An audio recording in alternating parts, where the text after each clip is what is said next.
On est... je sais plus. Ça doit faire 1 ou 2 semaines que je suis coincé ici et... je sais pas où sont les autres depuis l'attaque.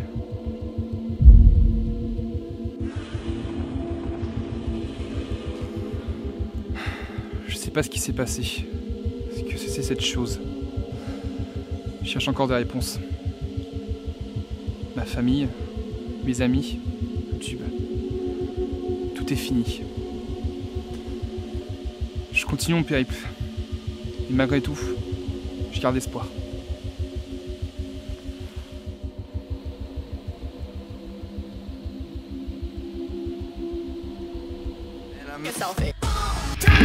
Mesdames et messieurs, bonsoir. Je suis le voyageur et je viens du futur. Installez-vous car aujourd'hui est un jour spécial. Un invité de marque est à mes côtés pour vous parler de cet art incroyable qu'est le cinéma. Nous avons été témoins d'un affreux constat et aujourd'hui, cet invité vient nous parler de la dégénérescence du 7e art. Bonsoir voyageurs. Pourquoi fait-on des films? À qui sont-ils destinés? Au public? Aux producteurs? Aux investisseurs? Aux artistes? Cette question peut vous paraître simpliste, avec une réponse déjà toute trouvée. Mais l'évolution du 7e art a entraîné l'apparition d'un phénomène alarmant pour celui-ci. Les studios ne se contentaient pas de mettre en avant des artistes. Leur avidité ayant pris le dessus, ils ont tout mis en œuvre pour pouvoir ramasser le plus d'argent possible. Et comment réaliser cette prouesse? En écoutant le public. Premier acteur dans la réception d'un film. Une bonne chose en soi, car s'adapter aux demandes du public permettait une meilleure appréhension de nouveaux projets, et ainsi donner l'image de studio écoutant le public. Mais ce geste n'était que trompeur. Dissimulé derrière l'avidité grandissante des producteurs, et quand de vrais artistes arrivent pour apporter de nouvelles choses au cinéma, les deux n'arrivent pas à fusionner correctement. Et le public râle, mettant en péril le cinéma vu qu'il symbolise la porte vers le succès. Ainsi, la place du public peut être problématique, car dans son envie de vouloir du divertissement efficace, il peut passer à côté d'une réelle réflexion artistique. Et nous en avons été témoins il y a plusieurs années, quand les studios ont décidé de s'attaquer à une adaptation d'une figure ultra populaire de la culture japonaise, Godzilla. Et malgré la différence entre les deux projets, adoptant deux visions radicalement opposées, le public n'a jamais répondu à l'appel et se sont même mis à l'idée de décrier les adaptations américaines. Et aujourd'hui, je vais vous prouver que ces deux films, malgré leurs failles, ne méritent absolument pas un bashing pareil. Les deux œuvres ont deux objectifs sensiblement différents. Godzilla de Roland Emmerich prend la forme d'un film catastrophe, avec une créature qui émerge suite à des essais nucléaires. L'armée américaine ainsi que les services secrets français vont tenter de la stopper. Du cinéma grand spectacle blockbusteresque qui s'oppose au film de monstres de Gareth Edwards, se révélant plus intimiste et complexe pour le genre. Suite à une explosion d'une centrale nucléaire, un scientifique découvre que ce n'était pas accidentel. Le responsable, c'est Muto, une créature se nourrissant de nucléaire. Il sème le chaos dans le monde, mais Godzilla émergera des océans pour le stopper. La nature laissera ainsi décider du sort des deux monstres. On a ainsi un film grand spectacle face à un film plus complexe et fermé.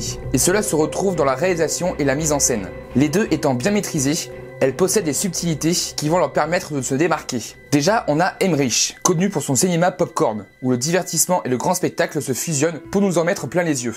Et il n'est pas en reste, car après Independence Day, il nous offre encore des scènes dantesques et impressionnantes pour l'époque, qui mettent en valeur la créature. Sa présence se marque par les dégâts qu'elle cause, avec beaucoup de plans larges, plans grues ou en hélico, pour qu'on puisse voir toute l'étendue de sa force. Avec des effets spéciaux de bonne qualité pour l'époque, on suit aisément l'action, malgré juste un petit hic avec la caméra qui tremble trop pendant les secousses. C'est efficace, bien lisible, avec un semblant d'horreur vers la fin, mais qui se rapproche un petit peu trop de Jurassic Park, un peu basique dans la forme, mais c'est le but, pour le rendre accessible et ouvert à tous. À l'inverse de Gareth qui possède une esthétique plus criarde, symbolique et visuelle. Déjà, il y a un gros travail sur les couleurs et la lumière, pour nous plonger dans un univers chaotique et apocalyptique, avec des plans somptueux et iconiques. Une photographie qui marque par sa perfection et ses quelques ingéniosités visuelles, avec un choix à la fois immersif et oppressant. Pour filmer les créatures, tout est presque filmé d'un point de vue humain. À quelques exceptions près à la fin, on voit toujours les créatures en contre-plongée et presque jamais en entier, et également avec une caméra à l'épaule. Elles arrivent justement à s'imposer dans le cadre et ça les rend encore plus effrayantes. Un choix positif et négatif, car de l'autre côté, on ne les voit pas souvent entièrement et clairement. Ça peut être frustrant. L'autre point technique qui peut renforcer cette frustration, le montage. Là où Roland Emmerich propose un film linéaire, simple à suivre, Edouard se focalise sur de nombreux personnages différents et à cause de ça, j'avais l'impression que son film se coupait exactement là où il ne fallait pas, juste avant que ça explose. Il peut passer d'une scène à une autre trop rapidement, surtout après la première vision d'ensemble de Godzilla. Un choix du réel ou du studio? Je ne sais pas vraiment, mais j'ai une idée sur la question que j'aborderai après. Ça reste dommage, surtout quand on voit qu'il maîtrise haut la main la tension, la peur et le suspense. Et ça, c'est grâce à la musique. Elle est très bien dosée, grâce à une musique qui monte vers les aigus, avec des chœurs oppressants au possible. Elle est en raccord avec le ton sombre et sérieux du film, à l'inverse d'Emmerich qui tombe dans les travers des années 90. Une musique assourdissante et omniprésente, parfois trop joyeuse et hors sujet pour le propos. Elle est employée pour montrer le côté majestueux et la fascination de Godzilla, un peu style Jurassic Park, encore. Selon moi, ça atténue l'aspect de menace qui pèse sur la ville, en le rendant plus fascinant qu'effrayant. En fait, la musique atténue le suspense et estompe le degré d'immersion à mon goût. Et ça, ce n'est pas qu'avec la musique que j'ai ressenti ça.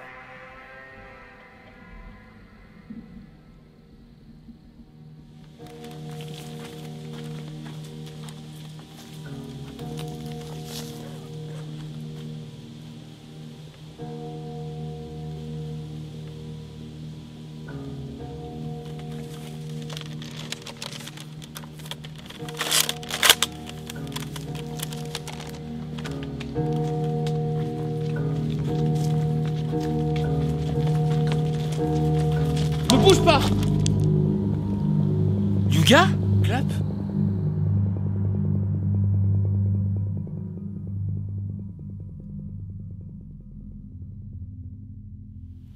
T'imagines pas à quel point ça fait du bien de pas être seul ici. Qu'est-ce que tu fous là? J'étais parti en quête de nourriture pour mon groupe, mais ça fait des heures que ça donne rien, donc je me suis posé pour récupérer. Attends, tu as un groupe? Ouais, à quelques kilomètres d'ici. On est quelques youtubeurs, on doit être une petite vingtaine. Putain, c'est ouf! Et toi? Qu'est-ce que tu fous là?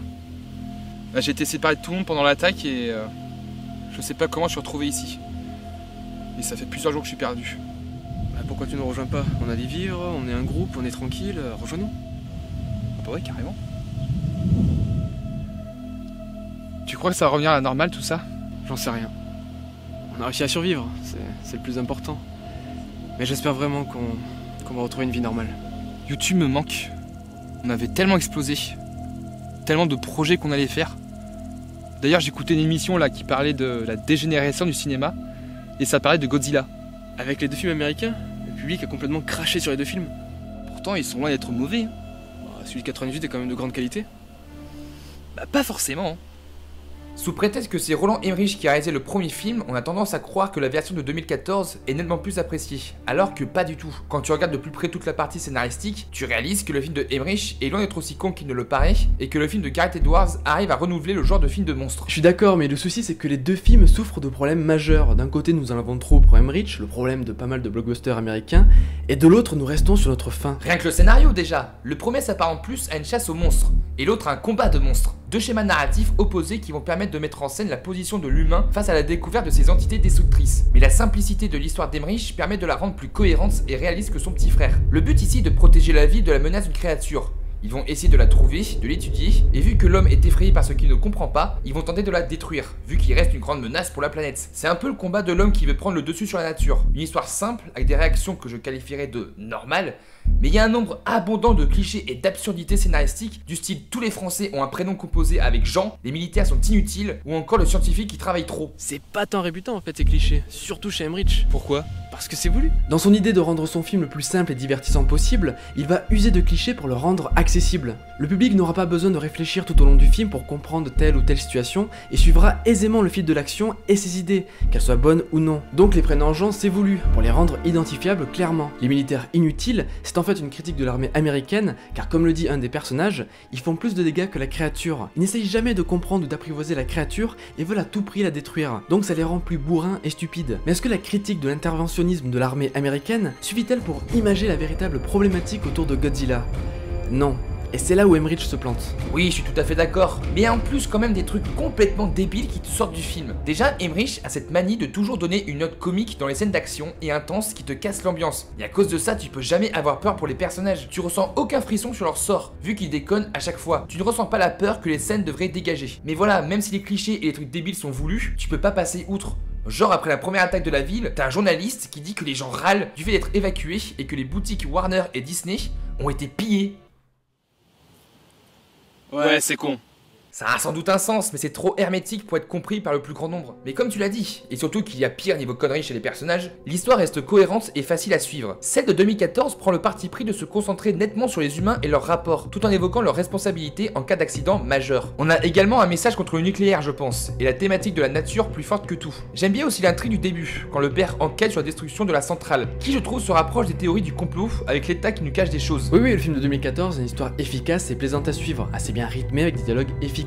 Mais le message derrière un Godzilla est très important et les deux réalisateurs ont deux approches complètement différentes. Dernière en date, le film d'Edwards, il est moderne, autant sur le fond que sur la forme. Ici, la présence des Américains dans une centrale japonaise pourrait faire écho au film de la Toho. Ce sont eux les fautifs et de la présence de Godzilla ou des kaijus dans leur globalité. On pourrait croire que ce sont les Américains qui sont les seuls à trouver la solution au problème par la suite, mais je vois ça plutôt comme un pardon pour Hiroshima et Nagasaki. C'est un message efficace et qui touche, mais je trouve qu'il est gâché par des trous ou des facilités scénaristiques, qui rendent le propos pas vraiment subtil et anti-blockbusteresque. C'est un des gros problèmes du film, et il y en a beaucoup des exemples. Déjà, en 15 ans, des scientifiques hautement qualifiés n'ont jamais réussi à comprendre comment le cocon a pu émettre une telle attaque, alors qu'un seul physicien a pu. Évidemment, le héros est spécialiste en bombes, et ça c'est sa seule fonction militaire. Enfin, plein de petits détails trop évidents et téléphonés pour être réalistes. Et c'est dommage, car malgré l'histoire prenante, il y a des passages mal écrits et trop faciles. Mais je pense pas que ce soit vraiment ça le problème. Ouais, le plus gros problème, c'est Godzilla. Mais ils se sont bien plantés aussi sur les personnages. Et ça, j'aimerais bien qu'on en parle. Ah bah pour ça va être rapide. Tous les personnages dans le Godzilla d'Emmerich sont tout simplement cons. Sauf Jean Reno. Ouais, Jean Reno il est cool. Mais oui, les personnages sont débiles, niais, n'ont aucune profondeur et sont presque que des personnages fonction. Il y a des moments où tu sens que la niaiserie et que leur façon d'être style « je sais pas ce que je fous là » peuvent les rendre attachants. Mais entre la fille qui manipule son ex, Matthew Broderick qui joue super mal avec sa voix de châtrée et entre les Français qui veulent manger des croissants et tout, tu sens que la profondeur psychologique n'est vraiment pas le point fort qu'a voulu mettre en avant le réalisateur. Surtout que comme je te l'ai dit, tu n'as aucune empathie pour eux, vu que déjà ils sont cons, mais qu'en plus tu sens qu'ils ne sont jamais en danger, car ils n'arrêtent pas de déconner, d'être dans des situations comiques qui enlèvent toute menace et tout danger. Et pourtant le film a l'air de se prendre au sérieux, voire trop par moments, et c'est justement ça qui le rend inconsistant. Ouais, enfin dans le film de Gareth Edwards, même si les personnages sont un peu plus travaillés, profonds et attachants, le réalisateur n'a pas vraiment l'air de maîtriser l'émotionnel quant à leur sort. Soit c'est trop rapide, soit c'est bâclé et mal monté. Pour un film qui se concentre sur les humains, c'est avec eux où il y a le plus de creux émotionnels. C'est fou. Et puis on a encore le cliché du scientifique qui bosse trop et Ken Watanabe qui reste la bouche grande ouverte pendant 85% du film. Il est même devenu un mème, et je pense pas que ce soit glorieux. Donc même si les personnages sont plus intéressants, la gestion émotionnelle est très limite, et ça enlève tout impact. Et là où je pense que le public a pété un câble, c'est sur la figure de Godzilla. C'est là le problème. En fait, Emmerich se plante sur le fond alors qu'Edwards c'est plutôt sur la forme. Quand on s'attend à voir un film de Godzilla, on a envie de voir un monstre imposant, puissant, qui détruit tout, mais qui combat également d'autres créatures. Car même si au départ c'était une menace, il a été reconverti en tant que sauveur de l'humanité en combattant d'autres monstres encore plus effrayants. En fait, ce que tu dis, c'est que les deux films mélangent les deux formes de Godzilla, mais ils le font d'une mauvaise manière. C'est ça. Mais l'argument majeur pour chacun des films, c'est le manque de fidélité du premier et la présence presque inexistante du second. Ouais, c'est pas faux. Qu'est-ce que t'as pas compris? Quoi? Comparons point par point. Déjà le design. Celui de 2014 est plus fidèle, reptile bipède avec les épines dorsales plus manifestes et une taille ultra imposante. Celui de 98 ressemble plus à un dinosaure style T-Rex, un design qui a fait tirer les cheveux de nombreux fans, mais ça reste un lézard réaliste à mes yeux.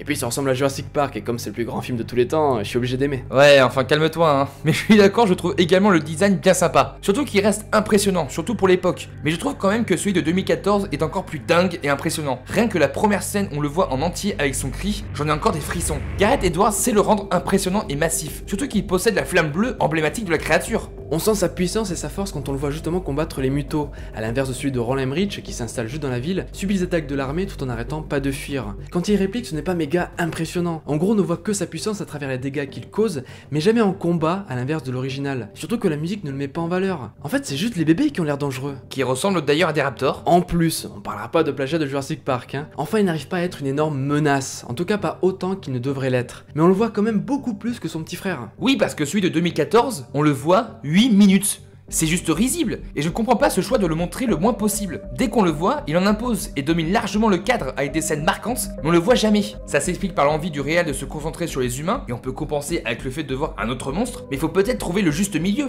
Entre celui de 98, peu fidèle, pas menaçant et qui meurt direct à la fin, malgré une fin ouverte, et celui de 2014, fidèle, impressionnant et puissant, mais qu'on voit presque jamais, Le public n'a jamais réussi à être convaincu. Mais là où la comparaison est la plus probante, je pense que c'est sur l'idéologie que dégagent les films sur la créature, car le fond n'est dans rien la forme. Dans la légende qui entoure Godzilla, il y a toujours eu l'aura américaine et ses conséquences nucléaires sur le Japon. Pointer du doigt les Français dans le film d'Emmerich est à contre-courant et permet aux producteurs américains de se dédouaner, alors qu'Edwards, d'une manière moderne, a gardé cette responsabilité américaine mais a rajouté l'idée du pardon. On peut critiquer la mise en scène originale d'Edwards, mais on peut pas le blâmer pour son message, à l'inverse d'Emmerich qui, dans un souci de divertissement pur, a délaissé l'idéologie même du mythe de la créature. Et c'est dommage, car ces deux films ont quand même des atouts non négligeables. Et c'est regrettable, et surtout alarmant pour la suite. Et c'est ça qui a causé la dégénérescence du cinéma d'après ton émission?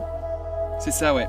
Mais prenons un peu de recul sur tout ça. Le public est un médium important dans le processus cinématographique. Et malgré le manque de nouveautés, de la mise en avant de films jugés bateaux, trop ressemblants et pas assez innovants, alors que de véritables perles existaient mais paraissaient complètement invisibles, le public était complexe. Il continuait à aller voir des films insipides, peu originaux, avec des objectifs peu glorieux. Alors pourquoi se désintéresse-t-il autant à des films qui tentent d'apporter quelque chose de différent, qui sort du cadre de leurs attentes pour apporter une vision d'artiste et personnelle? Le public a peut-être peur de l'inconnu, et un film trop différent va sans doute le rebuter, et il aura du mal à l'accepter. Mais c'est ça le cinéma, c'est la vision d'artiste, une pluralité de genres pour tenter de le dynamiser en permanence. Godzilla avait deux choix, se reposer sur ses acquis ou modifier clairement l'approche et l'appréhension qu'on avait de cette icône. Godzilla est l'une des sagas les plus anciennes et populaires du cinéma, qui a su évoluer avec l'actualité, l'histoire et le public. Et ce dernier a également vu son approche du 7ème art évoluer. Donc nous aurons toujours des a priori quand les studios s'attaquent à des figures aussi emblématiques, liées à des visions qui divergent selon le point de vue des cinéastes. Effectivement, le public se doit de faire la part des choses et d'avoir un esprit critique quand il regarde un film, car chaque œuvre apporte des idées et des messages divergents selon les pays, le contexte, et que sais-je encore. Ainsi, nous avons avec Emmerich un Godzilla discutable, mais un bon divertissement, alors qu'à l'inverse, avec Edwards, un film plus critique et moins divertissant. Le public doit accepter de découvrir des choses nouvelles, car justement, c'est en trouvant des petites perles indépendantes qu'il va pouvoir trouver un second souffle dans son appréhension de cet art. Il n'y a pas que les grosses productions américaines, pas que des films à gros budget, mais tellement de cinémas différents et d'artistes différents qui font vivre le cinéma, et le public se doit de réfléchir à tout ça. Mais le truc c'est que, toi et moi, on fait partie de ce public, qui rate tout le temps, qui est à la fois exigeant ou indécis sur nos attentes. C'est nous qui faisons vivre le cinéma, mais également le fait dépérir. Il ne faut pas être aussi fermé, savoir ouvrir son esprit pour découvrir des films qui marqueront encore plus qu'à l'accoutumée. Et c'est ça, la force du cinéma.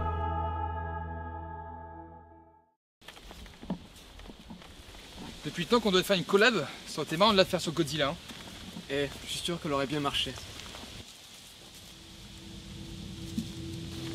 Attends.